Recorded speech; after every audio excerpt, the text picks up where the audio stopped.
Hi everyone, Anthony Morganti here. I have a very quick Lightroom Classic video for you today.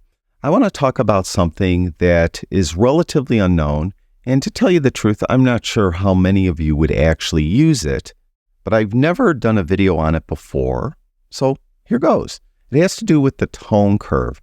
Now you probably know that there are actually 5 different tone curves in Lightroom. There's the parametric curve, the point curve, then there are the color channel curves, red, green, and blue.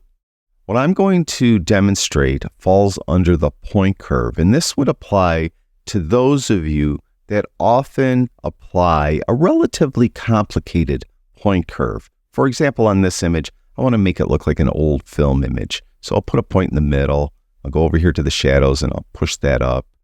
Then I don't want all those shadows washed out, so I'll pull this down. Then I'm going to push this up a little bit, and then I'm going to come over here and kind of pull that down. So I have this kind of complicated, odd curve that I've applied to this image.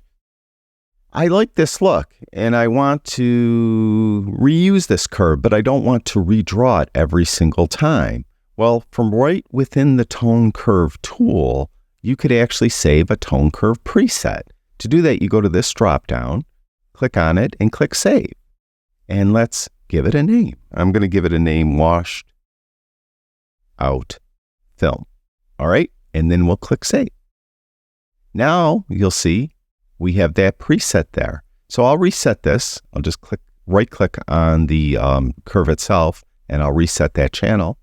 And then I could just go to the drop down and go to my Washed Out Film preset and get it applied immediately. Now, of course, you could create a develop preset to do this, but it's a lot easier to be right over here in the right-hand panel while you're doing your work and then apply this point curve preset automatically than to go over to the left panel, hit the preset, and then come back over to the right panel. So it's just an option. And as I mentioned, I'm not sure how many of you would actually use this, but I've never done a video on it before, believe it or not. And here we are. I did a video now.